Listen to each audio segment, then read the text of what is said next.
Here's my updated solo guide to summon and defeat the red worm in Modern Warfare Zombies.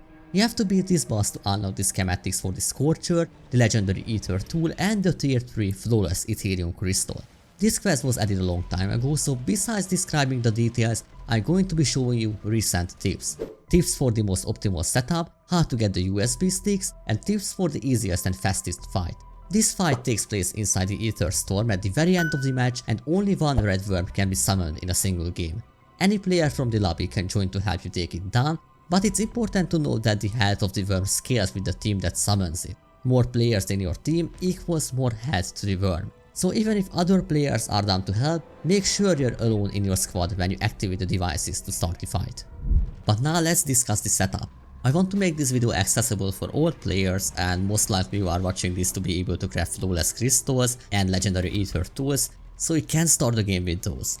If you can, that's great, but the game offers many other ways to help your setup. The most obvious one is your containment level, because at level 100 you get a 20% discount on the Pack-a-Punch machine, along with other bonuses such as a 30% perk discount and 5000 points to start with. You can also rush into the red zone and complete the triangle easter egg to get a legendary ether tool, tier 3 crystal and 2000 points at the start of the match. Previously I would have advised you to use Tombstone to transfer your points in between games for a proper solo setup, but at the current state of the game you can easily do everything under a single game. I think this is the right time to ask what I mean by everything.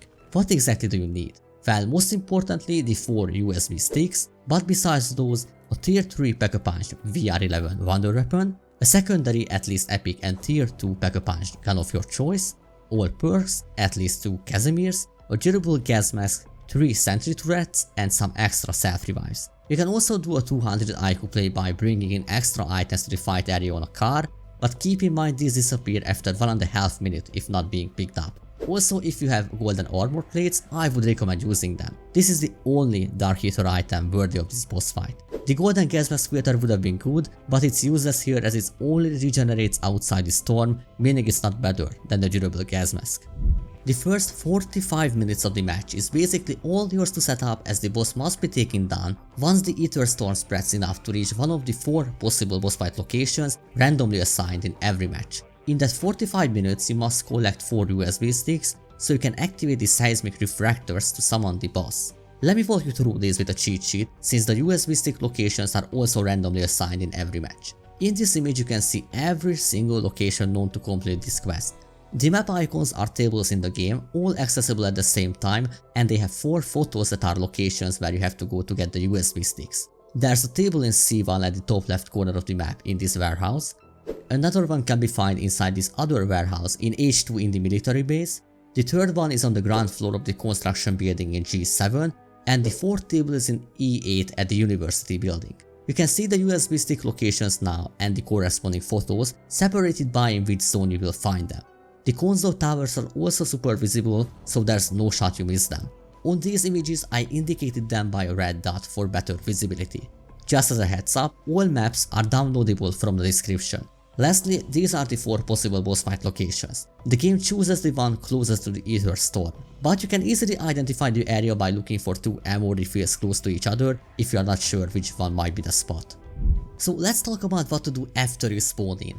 If you need that extra tier 3 crystal and legendary ether tool, try rushing into the red zone to start one of the triangles. I would recommend keeping the VR11 in your inventory and instead bringing in the crossbow with this loadout. Plus, don't forget to bring in Juggernog and PhD Flapper if you don't wanna off yourself with the crossbow. Your starting backpack should look like this.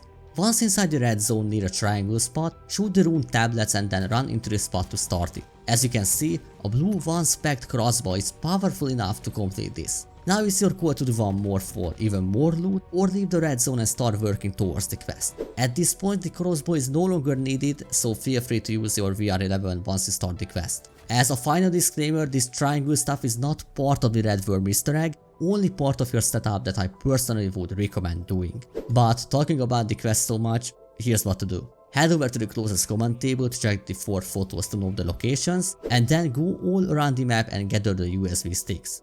One console location is always inside the high threat zone, but at this point you should be prepared. You can also transfer USBs between games, meaning you can collect them in a previous game, die and store them in your tombstone if that's something you would want to try. But once you have them, it's time to get everything I mentioned earlier, but especially the upgraded VR11, all perks and the durable gas mask. So when the timer hits 0, make sure you go to the boss fight area and wait until the storm hits the closest refractor. As soon as that happens, activate it and go around to activate the rest. Then you will have around 1 more minute before the boss spawns in, the perfect time to place down the sentries. You will most likely have only 8 to 10 minutes to defeat the worm if the storm is far away. If it's closer, then you will have 13 to 14 minutes at the very best. The fight is the same as every other Ether Worm boss fight. The only difference is fighting inside the storm and constantly dealing with tier 3 enemies. You don't have to worry about your gas mask breaking though. When you use ammo refills, the game will fully repair it. Your main source of damage will be the VR11. You can shoot the boss wherever you would like, unlike with other weapons. So you don't have to aim at the red weak points on the side of the worm, because this wonder weapon has no damage reduction against the boss. So if it's a hit, you will deal a lot of damage. Your other weapon is there to deal with the zombies, but mainly for shooting down the flying orbs. Always try to keep your distance from the worm and throw a Casimir when you feel like you're about to go down. The sentry should take down most of the zombies, but trust me when I say the orbs are the most annoying part. Whenever the worm burrows underground, throw a few semtexes far away from you to force it to emerge instead of launching you into the air. But if somehow it still targets you, two things could happen. If you have armor plates, it won't swallow you, only your armor will break and you can land safely. If the worm swallows you, spam the jump button while you are inside its mouth to open the parachute and not die from fall damage. Armor plates can pretty much save you during this fight many times, as you can see in the background footage. Another example is the laser beam attack. Even with one armor it will only break it, but without any you will take it down.